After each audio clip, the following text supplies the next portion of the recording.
Hey everyone, my name is Major Joshua Cabo Gunderson. I'm the commander and demo pilot of the F-22 demonstration team based here at Langley Air Force Base in Hampton, Virginia.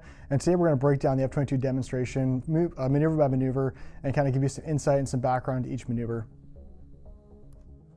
So setting the stage as we roll through this, we're flying this recording in Singapore, which is our first show of the season. As you can see here, obviously a beautiful sky, beautiful water, a really unique opportunity for us to go out to a foreign country and kick off the season that way. The first maneuver you're going to see here is a vertical pull with the jet going all the way up to 90 degrees nose high. We're pulling out 5 or so Gs in this one, and you can see the jet climbs really well, even heavy weight on takeoff. We'll finish it up with this over-the-top maneuver, and it's a high alpha loop. So as we're doing that, we're probably dropping all the way down to 100 knots of airspeed or less, probably even less than that, as we're using the flight controls and the vectored thrust to pivot the aircraft in the sky and then flip over the top. As we finish this maneuver, we're going to point straight down to the ground and then look to start a aileron roll and then position away from the crowd.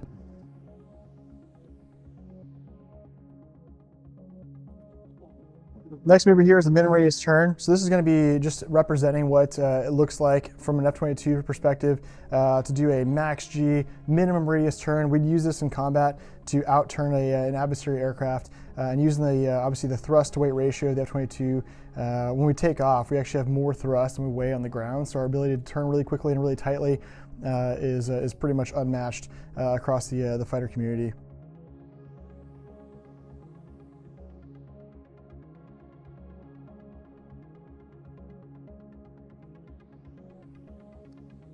Sweet. So now we get into this maneuver here, the Cobra. This is probably one of the most controversial maneuvers that we've seen reviews on in terms of people reaching out from our following. And the Cobra maneuver is defined in our regulations, so that's what the maneuver is named. And one of the biggest things we've noticed is that people will compare this to a flanker Cobra maneuver. If you ever watch a flanker do the Cobra maneuver, the airplane's basically going to stop, lose all of its energy, point its nose backwards, then flop over and then fall out of the sky. The F-22, we have the ability to basically take our nose and go behind the tail. So we're actually going to put our nose behind the tails and then we're going to power out of it and climb pure vertical here. So instead of just falling over then falling towards the ground, we're actually using our thrust to continue climbing the vertical for the next maneuver.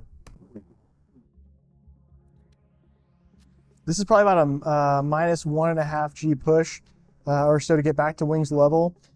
And the next maneuver you're going to see here is a J-turn reposition is what we call it. It's actually called the Herbst maneuver. That's how it was actually defined initially.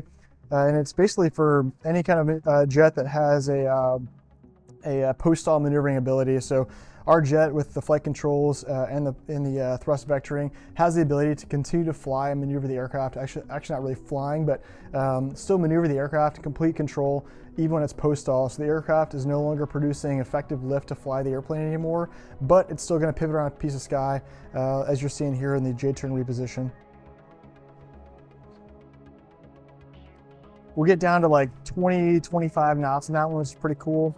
The next maneuver there is the weapons bay door pass. So you can see we have 2 main weapons bays. They're going to carry the AMRAAMs or any complement of the bombs. And then on the side of weapons bays, we have side storage for the AIM-9s, the heat-seeking missiles that we carry as well.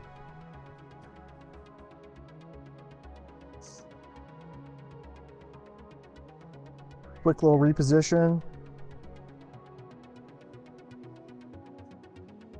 All right, so this is dedication pass. This is like absolutely 100% my favorite maneuver in the entire demo. And the reason behind that, it's not anything crazy cosmic in terms of performance, but the dedication pass is specifically geared towards all the men and women who've served in the armed forces, have paid the ultimate price and not made it home to their family and friends, protecting us and allowing us to keep living our lives as we do in a free country, which is incredible. So not only do we do the pass, we also synchronize with timing and music. And the song we play for it is actually a song by Granger Smith called "We Were There," or "They Were There," excuse me.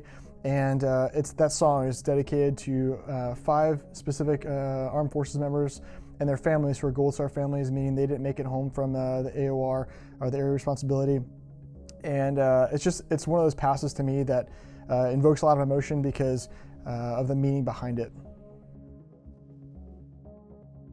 It's also a great opportunity for people to get pictures of the jet as it's passing in front of the crowd there. Rolling into the pedal turn here, So as we do the pedal turn, we'll pull straight up in the vertical to 90 degrees nose high, and then we'll do a 360 aileron roll. And then once you finish that, we'll do another high alpha loop, just like on takeoff. So pulling back to where we're less than 50 knots over the top, and the jet's still under complete control.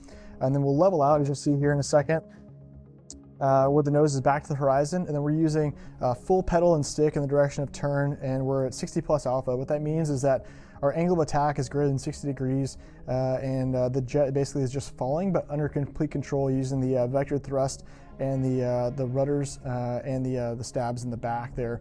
Unlike other aircraft to do pedal turn, the ability of the flight controls and the vector thrust keep our nose pretty high, so we're able to stay pretty flat as we're doing this pedal turn as we're falling towards the ground there.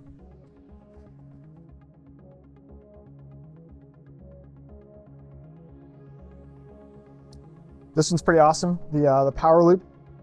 So this is where we're really maximizing and capitalizing on that vector thrust capability here. So we'll start this maneuver about 1,500 feet above the ground, and then as we top out at the very top of that loop, we're at 3,000 feet. So we've actually doubled our altitude there, and the jet will then at the top basically flip around one piece of sky using the vector thrust capability of the aircraft, and then get back to level flight as we roll in for the loaded roll. Next, this is probably the maneuver that showcases the vector thrust capabilities of the aircraft and just the raw power of the jet, unlike any other maneuver we do.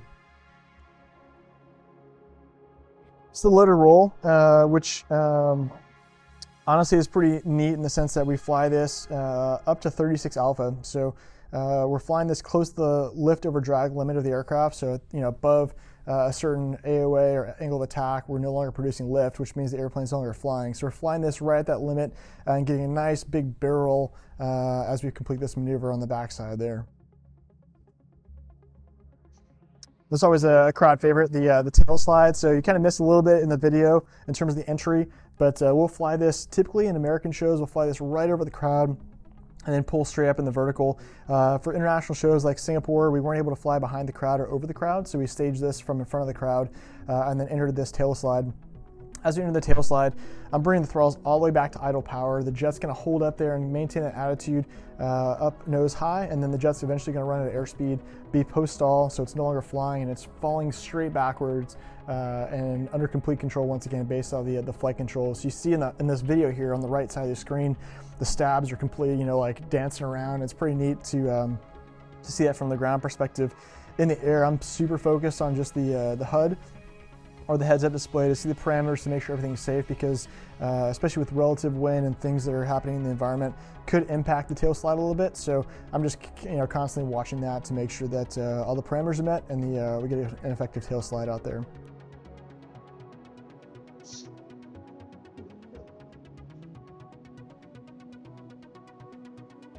All right, slow speed pass down to 75 knots, which is really slow. When you think about a 60 plus 1,000-pound airplane going that slow is pretty crazy.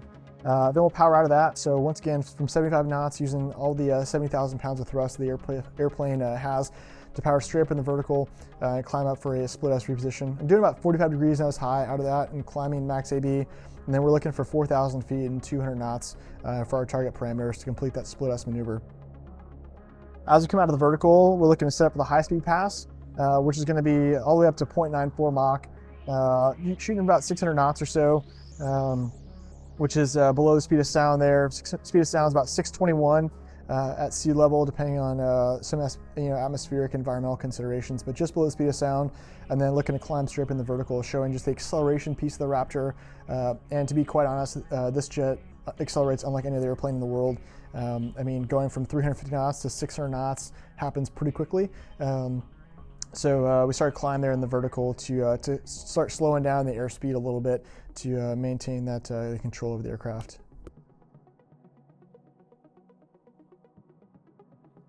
This is the Hoover pitch. So the maneuver itself is dedicated to Bob Hoover, who is an absolute legend in aviation history, especially in airshow history across the United States. And this maneuver is a knife edge separated by an inverted tuck, and then another knife edge separated by another inverted tuck on the backside. So it's a pretty neat maneuver, and this is like the last maneuver we do at the airshow.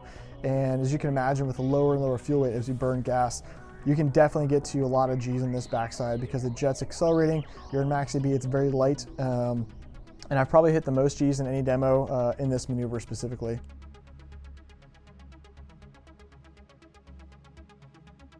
You can kind of see a little bit of a shake in the camera there. It kind of is a quick little indicator of how violent that maneuver can be. Not necessarily violent, I guess that's a bad word to use to describe it, but it definitely is pretty aggressive in terms of the maneuvering. You're holding the knife edge and tucking underneath, and the jet, like I said, is just accelerating like crazy. So you're using G in those turns to bleed the airspeed back down to keep the aircraft under control and not get too, on the crazy train in terms of G and airspeed.